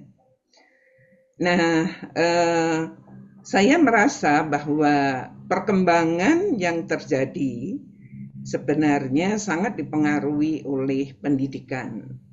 Nah, karena pendidikan formal terutama maupun non formal yang ada di Indonesia, baik di Sumatera, di Jawa, di Bali, itu mampu mengangkat lahirnya tari secara luar biasa.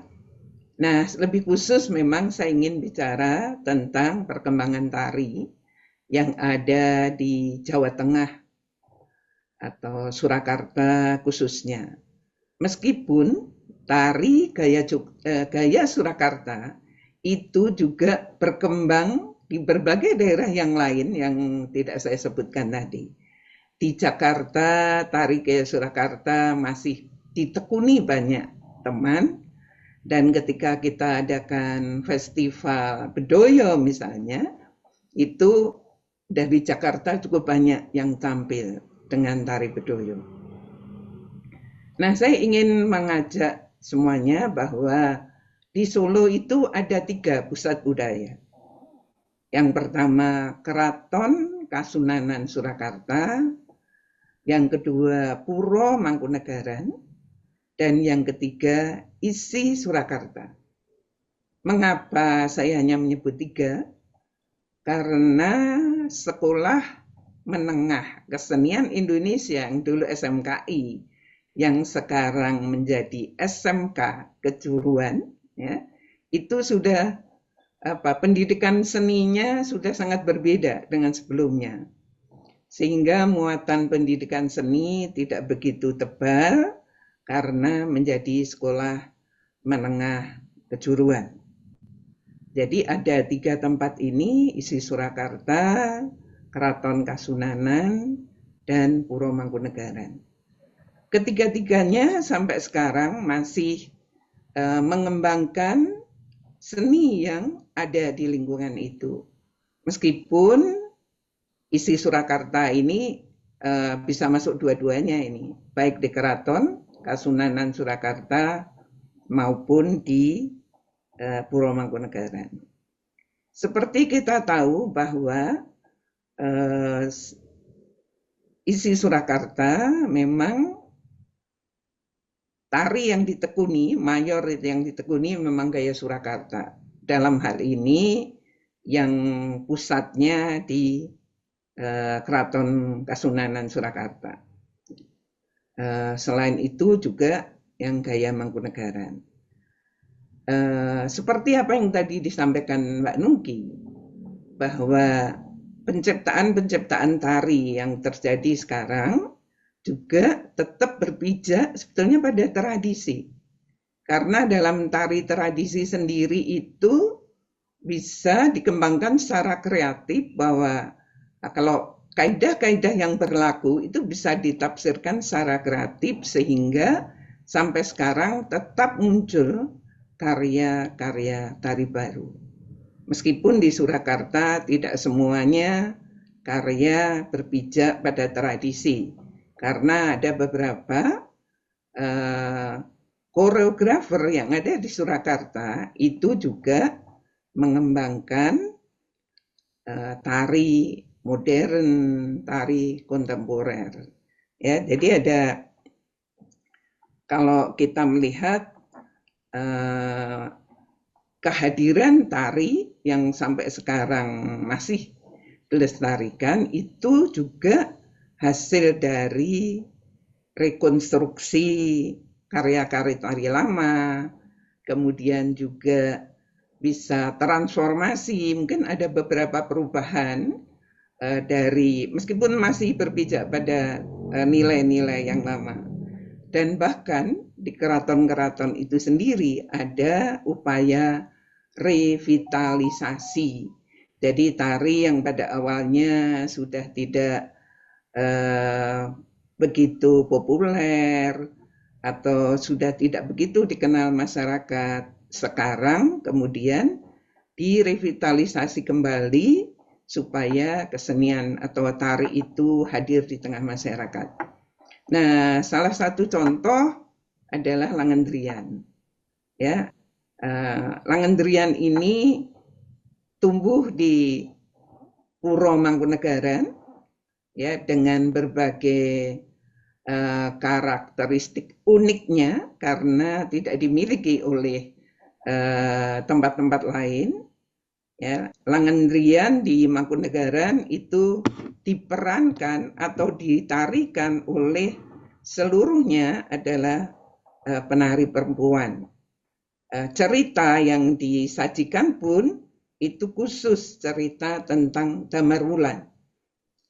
Nah, seperti tadi juga disinggung oleh Mbak Nungki, bahwa karya Langendrian ini juga mempengaruhi, menginspirasi Mbak Retno Maruti di dalam karya-karyanya.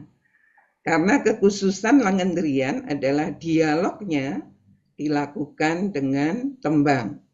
Ya, jadi kalau seperti kita tahu, tembang itu ada berbagai macam, ya, ada berbagai macam bentuk yang paling tidak dalam Macopat itu ada 10 bentuk yang itu dinyanyikan ketika menari di dalam cerita itu. Nah, sekarang pun sedang proses itu revitalisasi ini. Nah, contoh yang lain sebetulnya apa yang terjadi juga sebetulnya di Keraton Yogyakarta. Kalau ini agak keluar dari Surakarta, tapi karena dekat Yogyakarta dengan Surakarta, di Yogyakarta pertunjukan Wayang Wong, bahkan juga Wayang Wong Golek Menak itu juga sudah berhasil direvitalisasi sehingga dipertunjukkan di dalam pertunjukan yang sangat megah dengan garap baru, bisa dikatakan gitu, memang ada penggarapan-penggarapan baru, bahkan dengan rias busana yang baru. Nah, demikian juga yang terjadi di Mangkunegaran. Itu menunjukkan apa ya, masih bergairahnya para pelaku seni yang ada di keraton, di Puro Mangkunegaran maupun di isi Surakarta. Nah, saya ingin sebetulnya menekankan itu justru pada peran pendidikan formal tadi. Ya. sejak awal didirikan perguruan tinggi seni, emang awalnya untuk melestarikan seni tradisi yang kita rasakan mempunyai banyak nilai, dari nilai estetis, nilai filosofis, nilai simbolis, punya banyak fungsi di dalam masyarakat. Nah, itu yang dikembangkan. Nah, melalui pendidikanlah sebetulnya preservasi itu, pelestarian itu dilakukan dengan melakukan inovasi seperti tadi, kalau yang di Jakarta juga seperti itu, melakukan pembaruan, melakukan inovasi, pasti itu semuanya dilakukan secara kreatif. Sehingga sampai sekarang apa yang dikembangkan di perguruan tinggi seni itu memang kesenian yang mengacu pada karya-karya yang bisa dikatakan tradisi, punya nilai-nilai yang sangat berarti bagi kehidupan manusia, punya banyak makna, punya banyak nilai, sehingga sampai sekarang itu masih dilestarikan.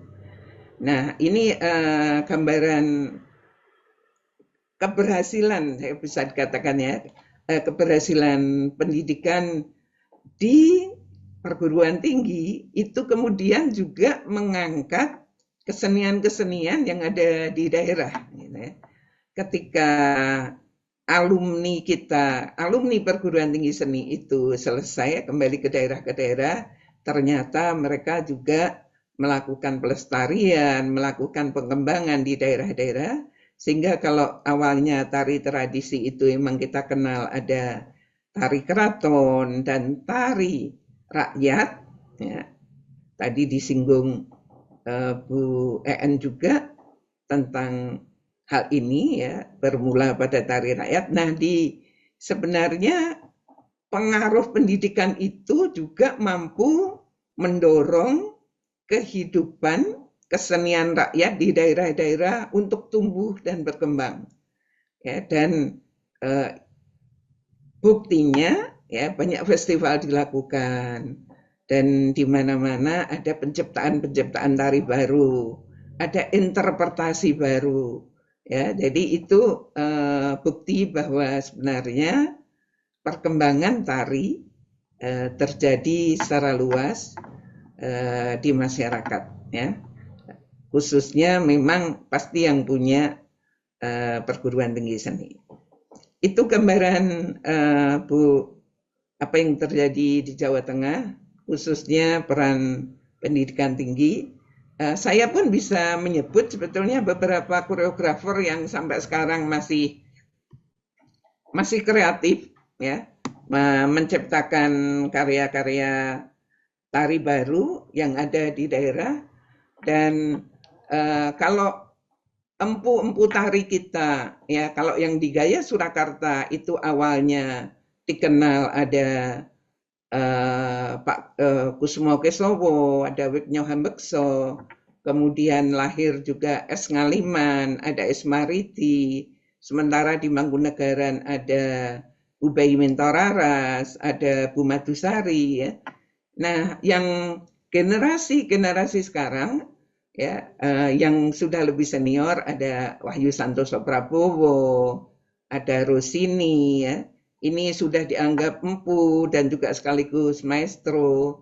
Ada Pak Daryono, yang lebih muda pasti ada Pak Wasi Bantolo, ada pasti Eko Supriyanto, yang ini secara khusus mengembangkan karya-karya tari modern atau kontemporer. Nah, terkait dengan masalah kontemporer, sebenarnya kalau yang saya pahami, seni tradisi yang berkembang sekarang pun itu kontemporer dalam pengertian, ya, masih memiliki sifat kekinian, itu kontemporer. Jadi kita berharap karya-karya seni itu ya semua tetap kontemporer karena bisa diterima masyarakat sekarang, bisa apa ya, melengkapi, menambah pengalaman, ya, anak-anak muda sekarang. Jadi pengertian kontemporer seringkali sebetulnya juga melekat pada tradisi.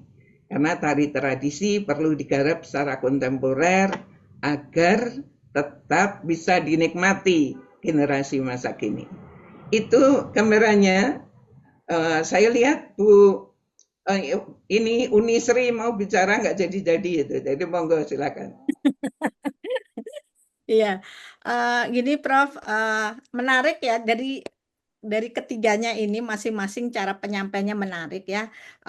Ada yang dengan berdialog, ada yang dengan PPT, ada yang dengan satu slide tapi semuanya menyampaikan tentang perkembangan tari, khususnya kalau Prof. Ana, itu kan perkembangan tari yang dipengaruhi tadi salah satunya tuh pendidikan ya Prof ya. Pendidikan formal yang dilakukan oleh lembaga ISI Surakarta. Nah, juga ada pendidikan non formal oleh sangga-sangga. Nah, apakah pendidikan yang informal itu juga dilakukan Prof?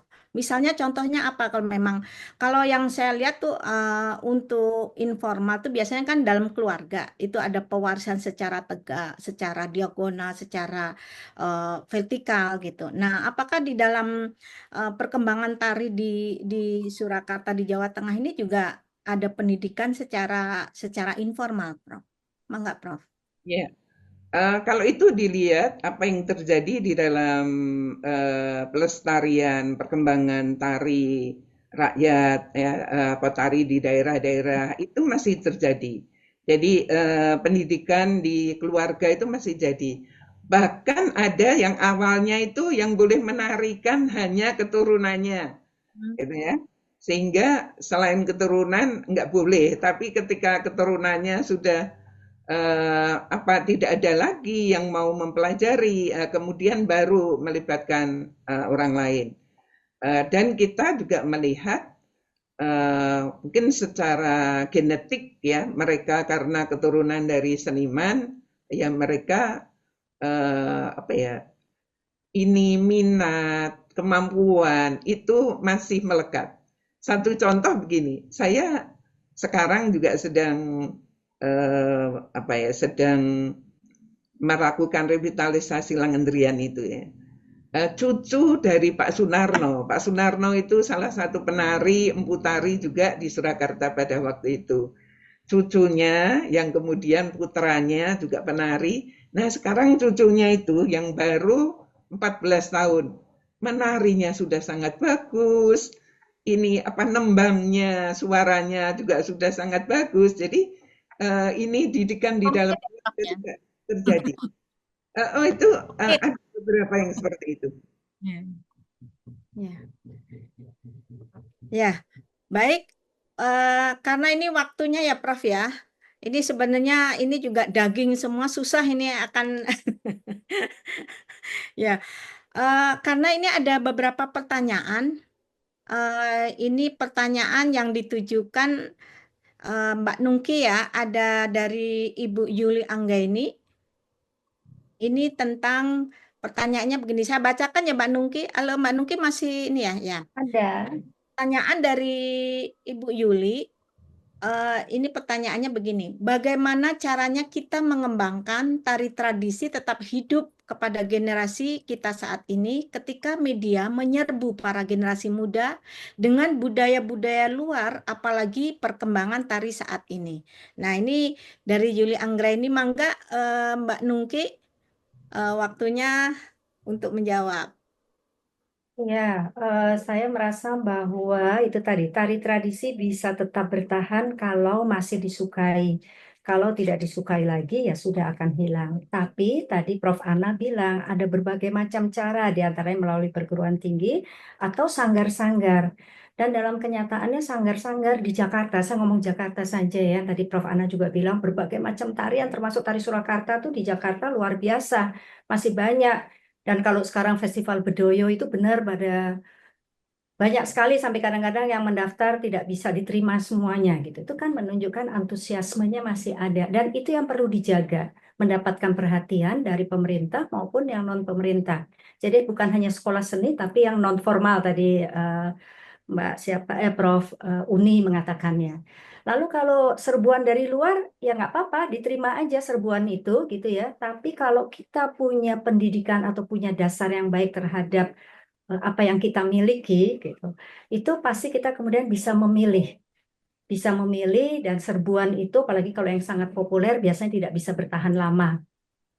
Nah, nenek moyang kita sebetulnya dari dulu juga mendapat serbuan banyak, tapi kemudian bisa memilih mana yang bisa. Bahkan serbuan itu kalau ada yang bagus, kualitasnya bagus, bisa dipinjam atau digunakan untuk mengembangkan dari yang kita miliki. Itu yang terjadi pengayaan. Itu Prof. Dar dari dulu tahun 72 sudah mengatakannya bahwa serbuan dari luar itu yang menyebabkan kita menjadi semakin kaya tari-tarian kita. Tetapi tentu harus ada filternya dan kemudian kita juga kuat dengan tradisi kita sehingga kemudian kita bisa mengolahnya menjadi sesuatu yang baru. Jadi kalau saya sih nggak terlalu khawatir, walaupun tentu saja yang sudah mengetahui atau mengenal ataupun ahlinya itu berusaha untuk tetap menjaga. Dan di sini lagi-lagi peran perguruan tinggi seni maupun sanggar-sanggar yang melakukannya dengan baik, perlu melakukannya dengan baik. Ya, terima kasih Mbak Nungki. Ini atas pertanyaan dari Mbak Yuli ya, Mbak Yuli Angga ini. Nah, jadi Mungkin saya Prof. En mau jawab juga itu. ya, Prof. En ini ada pertanyaan dari Sanggar Kusuma, mau raise hand langsung disampaikan atau udah disampaikan di chat nih? Mau disampaikan atau Ya, dibaca ya di sini? boleh Ibu izin. Mangga, mangga. Ya. Assalamualaikum warahmatullahi wabarakatuh. Waalaikumsalam warahmatullahi Terima wabarakatuh. kasih Ibu dan para 3 narasumber yang hebat-hebat dan alhamdulillah berkah sekali sore hari ini bisa mengikuti Zoom ini.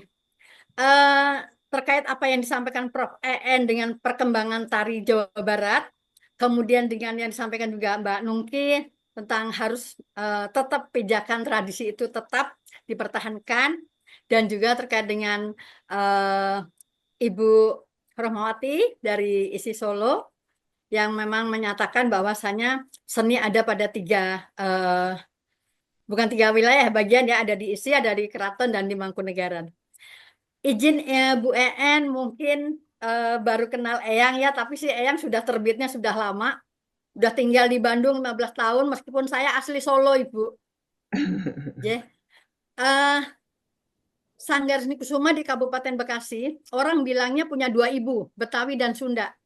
Tetapi Bekasi adalah bagian dari kabupaten kota di Jawa Barat, sehingga kami juga tetap mengenalkan pada anak-anak seni tradisi Sunda. Nah, yang ingin Eyang tanyakan adalah, dulu Eyang ngadain lomba tari klasik Sunda karena prihatin dengan tari klasik Sunda yang Eyang sendiri sudah pelajari dengan Ibu Ai, dengan Bu Nunung, Eyang privat. Karena waktu itu Eyang masih bekerja di Kementerian Kesehatan.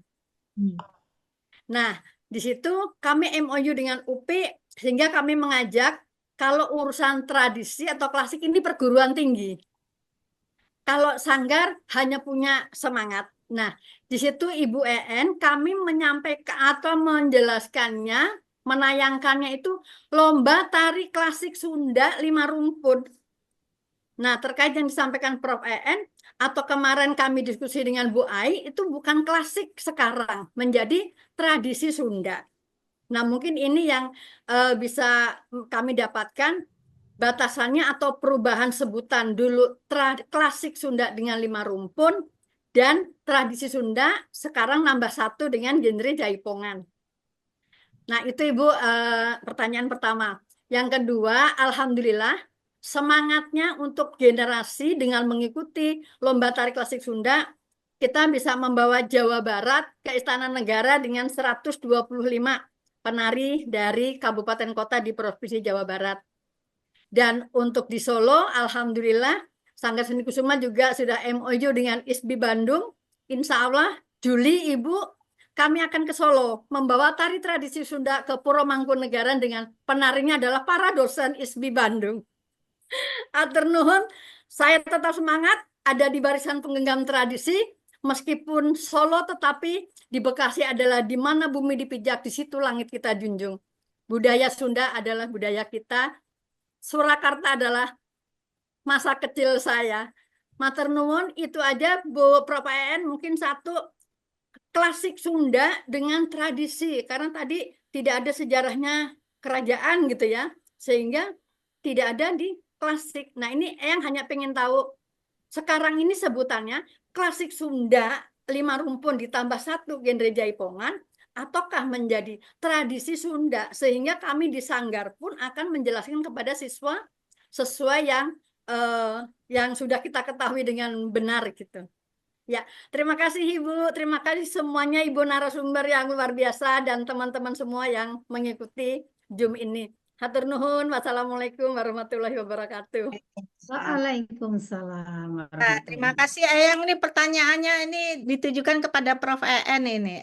Iya, Siap, Eyang siap. tapi spiritnya mah anak milenial. Oke. Kolonial tapi milenial. Mangga Prof, enggak. Baik, terima kasih Eyang. Terima kasih banyak atas pertanyaannya. Dan tentu saya juga sangat menghargai. Terima kasih atas upaya-upaya yang dilakukan oleh Eyang yang selalu mengangkat seni tradisional Sunda di dalam sanggarnya. Dan memang masih ada ya, selain itu ada Bu Bu Irawati Durban, Bu Indra itu masih berjuang terus untuk mengembangkan atau mempelajari tari-tari Sunda di sanggarnya. Dan tentu dengan upaya-upaya Eyang tadi udah sangat luar biasa ya. Kemarin juga ada tarian Kandagan yang menari di istana gitu ya. Itu juga sangat luar biasa sekali. Dan di Bekasi memang ada beberapa ya. Ada juga Sanggar Indra Kusuma juga sama itu masih mengangkat atau mempelajarkan tari-tari tradisi. Nah, oleh sebab itu tentu dengan apa yang sudah akan dilakukan misalnya dengan kerjasama dengan UPI, kerjasama dengan ISBI Bandung, itu adalah hal yang sangat baik sekali, Bu. Bagaimana kerjasama antara pendidikan formal dan non formal. Nah, sekarang mengenai istilah klasik sebetulnya ya, saya sendiri orang yang kurang setuju dengan penggunaan istilah klasik untuk di Jawa Barat. Karena di Jawa Barat ini sebetulnya kita tadi sudah dalam pemaparan saya tidak ada tarian-tarian klasik seperti di Jawa Tengah atau di Jawa Tengah ya terutama ya. Karena kalau secara definisi klasik itu adalah tarian yang hidup di keraton gitu ya. Tarian yang hidup di istana yang memiliki aturan-aturan yang sangat ketat gitu ya. Sementara di Jawa Barat itu lebih banyak pada kebudayaan Sunda atau kebudayaan rakyat, maaf kebudayaan rakyat, tarian rakyat. Kalaupun ada tarian yang pernah hidup di Kasunanan Cirebon, Kasultanan Cirebon, itu sebetulnya itu juga dari rakyat sebetulnya ya, karena itu ngamen gitu, ngamen tapi kemudian di keraton Cirebon itu kemudian diayomi gitu, maka itu dianggap sebagai tarian yang hidup di keraton Cirebon dan itu baru muncul pada masa Islam gitu. Nah, sementara nanti kembali lagi ke rakyat gitu. Nah, saya sendiri sebetulnya tadi bahwa istilah tari klasik ini sangat saya kurang setuju dengan penggunaan itu karena berbeda dengan di Jawa. Adapun saya lebih setuju mengatakan bahwa tarian-tarian yang tadinya muncul di kalangan menak maupun ada di kalangan rakyat itu disebutnya tari-tari tradisional gitu ya. Dan sekarang ada tambahan lagi genre jaipongan gitu. Ya lama-lama juga tari jaipongan nanti menjadi tari tradisional ya. Karena sudah usianya nanti sudah lebih dari 50 tahun gitu ya itu atau bahkan kalau di istana dulu nyebutnya 70 tahun gitu ya. Itu bisa menjadi tari tradisional. Jadi kalaupun kemarin berkembang di Jawa Barat itu istilah oh ini klasikan gitu ya. Mungkin karena sumber-sumber yang digunakan untuk menciptakan tarian-tarian itu bersumber dari kalangan menak, bersumber dari kalangan istana gitu. Dari Jawa juga ada inspirasi itu. Jadi gerakan-gerakannya pun mungkin masih masih kelihatan seperti sangat-sangat klasik gitu. Maka banyak yang menyebutnya tarian klasik. Nah, itu memang sulit ya untuk kita menghapus istilah itu, tapi tentu kita sekarang menjelaskan bahwa mana ini apa definisi terutama definisi klasik itu seperti apa. Tapi kalau di Sunda saya kira lebih cocok untuk menggunakan tari tradisional gitu. Baik. Ya, terima Ya, kasih. terima kasih Baik, Ibu. terima kasih Prof. EN. Penjelasannya cukup gamblang ya, jelas Ya, ya. ya. Jadi kalau di Jawa Barat tuh sepertinya kurang tepat menggunakan istilah tari klasik, jadi lebih tepat dengan tari tradisi. Tradisi begitu ya Prof. En. Mungkin barangkali bisa dilengkapi dengan Prof. Ana ya, karena kalau di Solo itu kan dikenal ada tari klasik, tari yang berkembang di keraton. Nah, barangkali Prof. Ana bisa memberi tambahan penjelasan ya tentang tari klasik yang berkembang di keraton, karena saya lihat saya juga alumni dari ISI Solo ya, jadi tahu bagaimana tari klasik itu yang mempunyai nilai adigang, adigung, adiluhung gitu. Nah, Biru loh. maka Prof Betul loh. Ana bisa menjelaskan dari kepenasaran Ibu apa? Eyang, Eyang, Eyang, mangga, Prof. Ya, terima kasih Uni. Terima kasih juga matur nuwun Eyang yang dari Solo tapi sekarang ada di Bekasi gitu. Ya. Beberapa alumni ISI juga ada yang di Bekasi dan katanya juga mengembangkan sanggar-sanggar di sana gitu. Eh, Terkait dengan istilah klasik sendiri, sebetulnya kalau di Solo juga sudah jarang disebutkan ya, digunakan kalau di Solo. Kalau Jogja memang masih, karena Solo itu apa ya, kesempatan untuk mengembangkan tari klasik menjadi berbeda itu sangat terbuka. Jadi sejak Pak Gendon dulu tahun 1980-an itu kan kita memang justru harus menafsirkan secara kreatif kaidah-kaidah yang berlaku di dalam tari tradisi itu. Kan kalau ada beberapa buku, dalam buku Kredo Wayanggo, dalam buku Widotoyo, itu ada aturan-aturan yang sudah mengikat di dalam setiap gerak, di dalam tari, gaya, kasunanan, maupun ada patokan gerak pada tari, gaya, Mangkunegaran.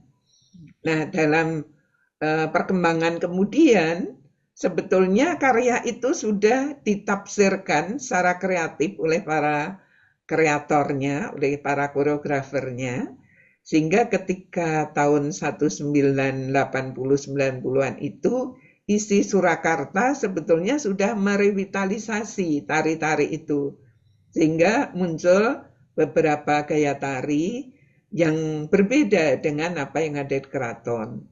Termasuk misalnya tari gambyong.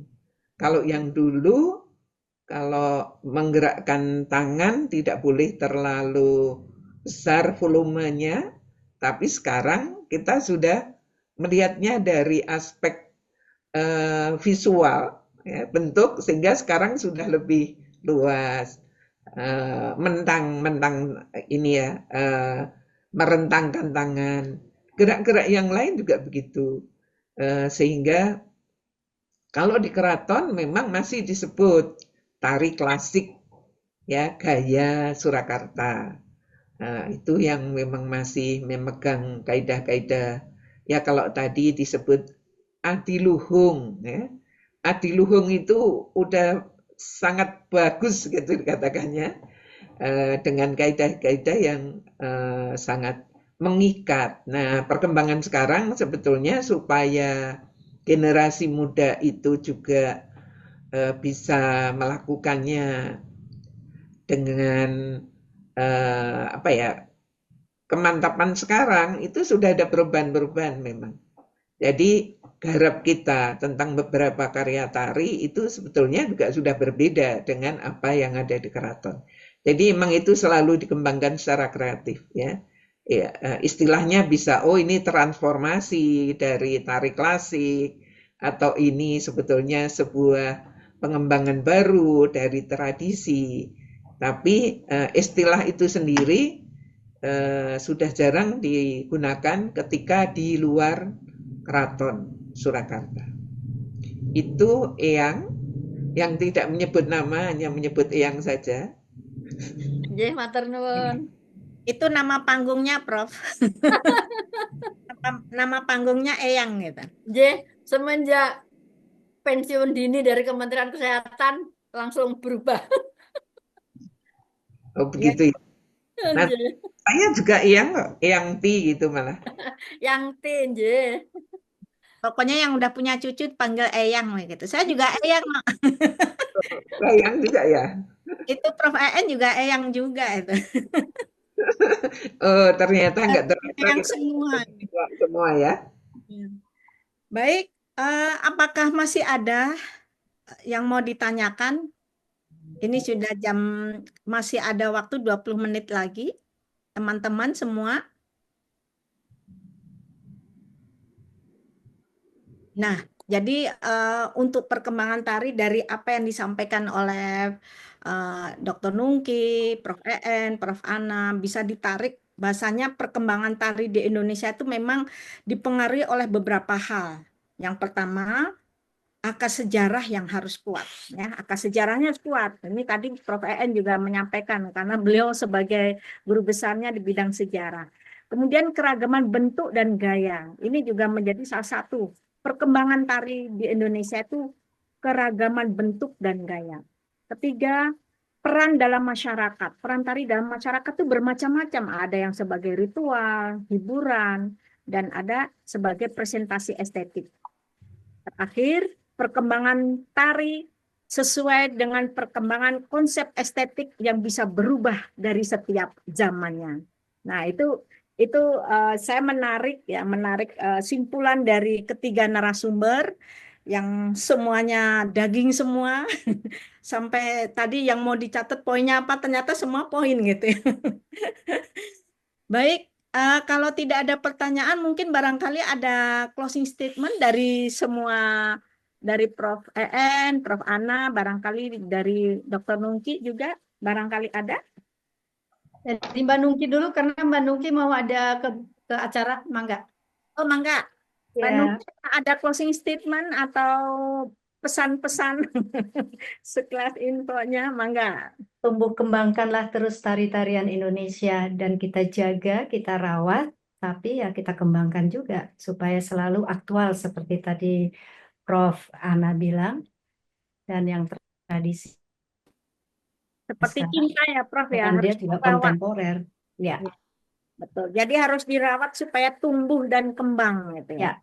Kadang tumbuh tapi tidak berkembang. Nah, itu juga susah nanti tumbuhnya seperti pohon bonsai kecil gitu aja. Dan kita harus GR sebagai orang-orang tari. Salah satu identitas Indonesia adalah kekayaan Ya, tari-tarian. Ya. betul. Saya nyuwun pamit habis ini. Tapi saya mau Iya. dengar dulu deh Prof. Ana sama Prof. ini bicara. Prof. masih bisa 5 menit lagi. Ya, selamat menjalankan ibadah puasa berbuka Mbak Nungki. Mangga Prof. Ya. Baik, terima kasih ya. Apa yang tadi disampaikan oleh Mbak Nuki luar biasa ya. Dan marilah kita, mungkin yang hadir di sini adalah orang-orang yang sangat mencintai terhadap dunia seni, khususnya tari. Maka ayo kita pelestarikan tari tradisional Indonesia.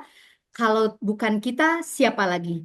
Kalau tidak sekarang, kapan lagi? Kapan lagi? Semangat untuk tetap mengangkat tari-tari tradisional Indonesia. Terima kasih. Jadi harus setia ya Prof. Setiap tikungan ada. Iya. Terus di dalam hati, pakai rasa merawat tari. Iya. Mangga Prof. Ana.